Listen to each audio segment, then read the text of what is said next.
우리 같이 하나님의 말씀 보겠습니다. 오늘 보실 말씀 이사야 24장 우리 14절에서 23절 말씀 보도록 하겠습니다. 이사야 24장 14절부터 23절 말씀 다 찾으신 줄 알고 제가 하나님의 말씀을 읽겠습니다. 우리가 소리를 높여 부를 것이며 여호와의 위엄으로 말미암아 바다에서부터 크게 외치리니 그러므로 너희가 동방에서 여호와를 영화롭게 하며 바다 모든 섬에서 이스라엘의 하나님 여호와의 이름을 영화롭게 할 것이라. 땅끝에서부터 노래하는 소리가 우리에게 들리기를 의로우신 이에게 영광을 돌리세 하도다. 그러나 나는 이르기를 나는 쇠잔하였고 나는 쇠잔하였으니 내게 화가 있도다. 배신자들은 배신하고 배신자들이 크게 배신하였도다.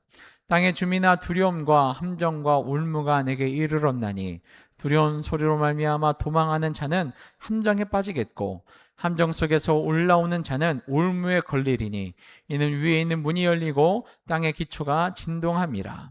땅이 깨지고 깨지며 땅이 갈라지고 갈라지며 땅이 흔들리고 흔들리며 땅에 취한 자같이 비틀비틀하며 원두막같이 흔들리며 그 위에 제약이 중함으로 떨어져서 다시는 일어나지 못하리라.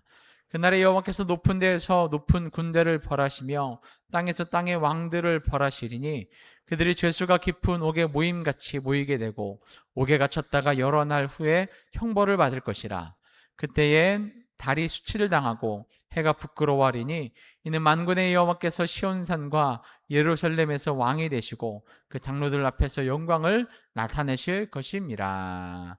아멘. 오늘 저희들이 함께 본 말씀을 가지고 모두가 심판 중에 두려워 떨 때도 성도는 하나님께 찬양할 수 있습니다 라는 제목으로 말씀 잠시 나누도록 하겠습니다. 본문은 어제 읽었던 1절부터 13절까지의 내용과 분위기가 사뭇 달라진 장면이 등장을 합니다. 그것이 14절부터 16절까지의 말씀인데요. 이 말씀 속에서 우리는 하나님을 찬양하는 소리가 나온다라는 것을 찾아볼 수 있습니다.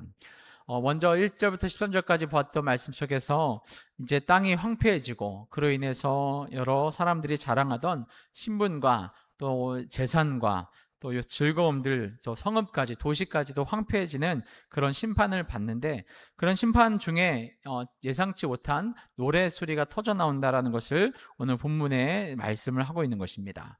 14절 말씀 보시면 무리가 소리 높여 부를 것이며 여호와의 위엄으로 말미암아 바다에부터 크게 외치리니 라고 이렇게 말씀을 합니다. 그러니까 하나님을 찬양하는 소리가 나오기 시작한다는 것입니다. 온 세상의 심판을 받고 있는데 누군가는 노래하고 찬양을 하고 이렇게 그런 소리가 나온다라는 것이죠. 모두가 울고 있을 것 같은데 노래하는 사람들이 있다라는 것입니다. 모두가 두려워 떨고 있을 것 같은데 하나님을 찬양하는 사람들이 있다는 것입니다.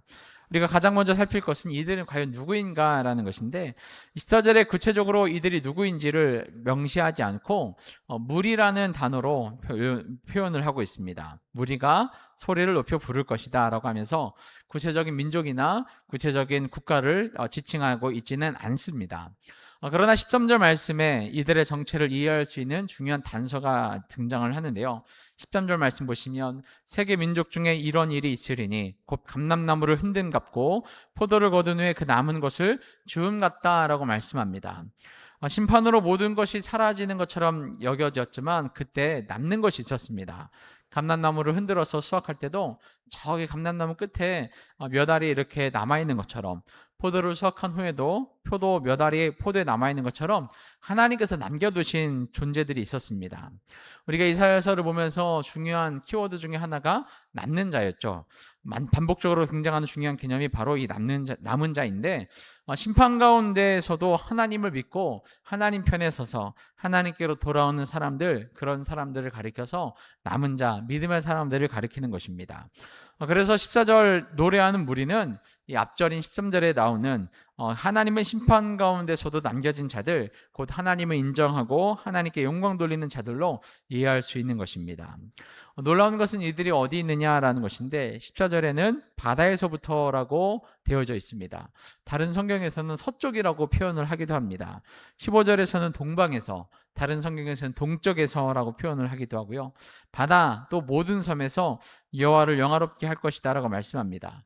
16절에서는 땅끝에서부터 노래하는 소리가 우리에게 들린다라고 말씀하는 것을 봅니다. 그러니까 한 지역 어느 도시에서만 하나님을 찬양하는 것이 아니라 동쪽에서 서쪽에서 바다에서 동방에서 섬에서 마치는 땅끝에서도 하나님을 찬양하는 소리가 있다라고 말씀을 하는 것입니다. 심판 가운데 하나님께서 자기 백성들을 남겨두시는데 곳곳에서 정말 빛나는 보석과 같이 또 빛나는 별들과 같이 이렇게 하나님을 향한 열정과 사랑을 갖고 하나님을 향하여 노래하는 사람들이 하나님이 남겨두신다라는 말씀을 오늘 본문은 해주고 있는 것입니다. 그러므로 어느 시대든 하나님을 향하여 순결한 신부처럼 구별되어 살아갔던 믿음의 사람들이 있었습니다. 그러므로 우리 사랑하는 성도님들이 하나님을 찬양하고 노래하는, 하나님이 행하시는 일을 기뻐하는 거룩한 무리, 즉 성도들이 되셔서 순결한 성도로 어디에 있든지 하나님을 찬양하시며 노래하시며 나아가시는 귀한 지체들이 되시기를 축복합니다. 자, 그렇다면 이들은 무엇을 노래하고 있는가? 세 가지로 본문을 찾아볼 수 있는데, 첫 번째로는 14절에 여호와의 위엄으로 말미암아 그들은 노래했다라는 것입니다.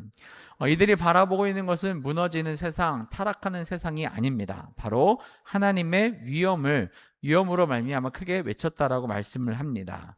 여기서 말씀하시는 위엄은 하나님의 크심과 압도적인 권능을 의미합니다. 세상은 크고 세상이 압도적일 줄 알았는데 그 압도적인 세상과 그 압도적인 컸던 그 세상은 무너지고 맙니다. 땅은 흔들리고 맙니다. 그러나 그 모든 것들보다 더 크시고 더 위엄 있으시고 더 압도적인 권능을 가지신 바로 하나님, 그분을 볼 때, 그분이 어떤 분이신지를 바로 볼 때 그 위엄 앞에서 하나님을 향한 찬양은 반드시 터져나오게 되어져 있습니다. 여기서 찬양하는 사람들은 심판의 규모보다 심판하시는 하나님을 더 크다고 본 것입니다. 그러므로 사랑하는 우리 귀한 원숙들의 삶 속에서 영적인 안목이 활짝 열리셔서 하나님의 위엄을 볼 수 있게 되시기를 바랍니다. 하나님이 얼마나 크신 분이신지, 하나님이 얼마나 압도적인 권능을 갖고 계신 분이신지를 밝히 볼 수 있는 영적인 안목이 열리셔서 어디에 거하든지 하나님을 찬양하시는 믿음의 성도님들이 되시길 바랍니다. 두 번째로 이들이 노래했던 내용은 15절에 보는 바와 같이 여호와의 이름을 영화롭게 할 것이다 라는 말씀을 통해서 하나님의 이름을 높였다라는 것을 볼 수 있습니다. 15절에 보시면 여호와의 이름은 단순한 호칭이 아닙니다. 하나님 어떠한 분이신지를 나타내시는 표현인데요. 성경에서는 하나님의 이름은 그분의 성품과 그분의 존재를 설명해 주는, 그분의 행하심을 나타내는 것에 이름을 씁니다. 특별히 여호와라는 이름 안에는 하나님이 자기 백성과 언약을 맺으시고 그것을 신실하게 이행하시는 하나님이라는 의미를 담고 있습니다. 또 여호와라는 이름은 우리가 잘 아는 것과 같이 여호와 라파, 여호와 삼마 이런 것처럼 그 모든 것이 되시는 나는 나다라는 그 의미를 담고 있는 것이 바로 여호와라는 것입니다.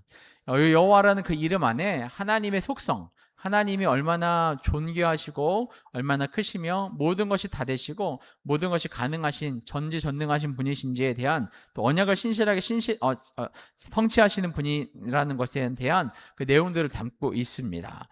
그러므로 하나님의 이름을 영화롭게 한다는 것은 단순히 하나님의 이름을 크게 부르는 것을 넘어서 하나님 어떤 분이신지를 인정하고 그분답게 높여드리라는 뜻을 갖고 있습니다. 그 뜻을 온전히 기억하셔서 하나님의 이름을 높이시는 귀한 지체들이 되시기를 바랍니다. 마지막으로 하나님에 대한 어떤 것을 노래하냐면 16절에 보는 것 같이 하나님께 의로운 이에게 영광을 돌리세 이렇게 말씀합니다. 하나님을 의로운 이라고 표현을 하고 있는데요. 여기서 의롭다라는 것은 어떤 것입니까? 하나님은 세상을 심판하시고 그 심판하시는 권능과 선택과 그 하나님의 행동은 언제나 옳으시다라는 것을 말씀하는 것입니다. 인간의 눈으로 보면 왜 이렇게 심판하시는가라는 질문이 생깁니다. 그런데 남은 자들이 볼 때는 하나님은 의로운 분으로 보이는 것이죠. 하나님은 마땅하게 그 세상을 심판하시는 분이시고 하나님의 심판은 어떤 변덕이나 감정적인 분노가 아니라 죄악을 바르게 판단하시는 공의로운 행위라는 것을 인정하는 고백이 의로우신 하나님이라는 것입니다. 하나님은 악을 악이라고 하시고 억울함을 그냥 지나치지 아니하시며 결국 모든 것을 바르게 잡으실 분이라는 것을 고백하는 것이 바로 의로우신 하나님이라는 의미 안에 담겨져 있다는 것입니다. 그러니까 성도가 하나님을 찬양하는 이유가 오늘 본문을 통해서 세 가지로 보여지는데요. 하나님의 크신 위엄과 하나님의 그 선하신 이름과 또 하나님의 의로우심, 이것이 우리의 찬양의 이유가 되는 줄 믿습니다. 근데 이 위엄과 이름과 의로움을 하나로 묶어주는 것이 있습니다. 그것이 23절 말씀인데 우리 23절 말씀을 한번 같이 읽어보겠습니다. 시작. 그때 달이 수치를 당하고 해가 부끄러워하리니 이는 만군의 여호와께서 시온산과 예루살렘에서 왕이 되시고 그 장로들 앞에서 영광을 나타내실 것임이라. 아멘. 하나님이 어떤 분이 된다고 말씀하십니까? 왕이 된다고 말씀하십니다. 그러니까 지금까지 이야기했던 위엄과 또 이름과 의로움은 단순한 어떤 것이 아니라 왕의 위엄, 왕의 이름, 왕의 의로움, 왕의 통치, 이런 것들을 의미하는 것입니다. 하나님은 왕이십니다. 그분의 위엄, 왕의 위엄을 보시는 영적인 안목이 열리시고 왕의 이름을 높이시는 믿음의 사람들이 되시며 왕의 선택과 왕의 판결과 왕의 다스림을 항상 선하십니다, 옳습니다, 합당하십니다 고백할 수 있고 찬양할 수 있는 우리 사랑하는 성도님들이 되시길 바랍니다. 그러므로 세상은 흔들리고 세상은 심판받지만 그 와중에도 하나님은 위대하시고 위엄이 있으시고 좋으신 분이라는 사실을 기억하셔서 항상 찬양할 수 있는 우리 경원족들이 다 되시기를 주님의 이름으로 축복합니다. 기도하겠습니다. 사랑 은혜 충만하신 좋으신 하나님, 왕이신 하나님, 주님을 높여드리기를 원합니다. 그 하나님의 위엄을 볼 수 있는 영적인 안목이 활짝 열리게 해주셔서 하나님의 나라와 영원하신 하나님 보는 저희들 되게 하여 주시옵시고 하나님의 성품과 하나님의 속성을 밝게 하는 지혜를 주님의 이름을 통해서 주셔서 하나님 어떤 분이신지를 잘 알고 주님 섬기는, 주님 찬양하는 믿음의 사람 되게 하여 주옵소서. 특별히 하나님, 주님의 선택은, 주님의 판결은, 또 주님의 인도하심과 주님의 결정은 언제나 옳으십니다. 언제나 선하십니다. 이 사실을 인정하며 나아가는, 주님의 왕되심을 인정하는 저희들이 되어서 하나님의 위엄과 이름과 의로우심을 항상 높이며 찬양하는 귀한 무리 성도들이 될 수 있도록 저 역사하여 주옵소서. 하나님, 우리 교회를 위하여 기도합니다. 우리 교회가 항상 하나님 앞에 노래하는 교회, 찬양하는 교회가 될 수 있도록 도와주셔서 우리 교회 가운데, 우리 성도들 가운데 하나님을 향한 찬양이 끊이지 않게 하여 주시옵시고 주님을 향한 향기로운 예물과 향기로운 기도가 제목들과 향기로운 예물이 항상 올라가는 귀한 교회가 될 수 있도록 주 성령이 역사하시고 함께하여 주옵소서. 오늘도 이 새벽 나와 기도하시는 우리 귀한 지체들과 또 각자 자리에서 기도하시는 귀한 지체들이 있습니다. 하나님께서 그 모든 기도의 제목들마다 응답해 주시옵시고 하나님 만나는 귀한 시간 될 수 있도록 주 성령이 역사하여 주옵소서. 감사를 드리며 높고 귀하신 예수님의 이름으로 축복하며 기도하였습니다. 아멘.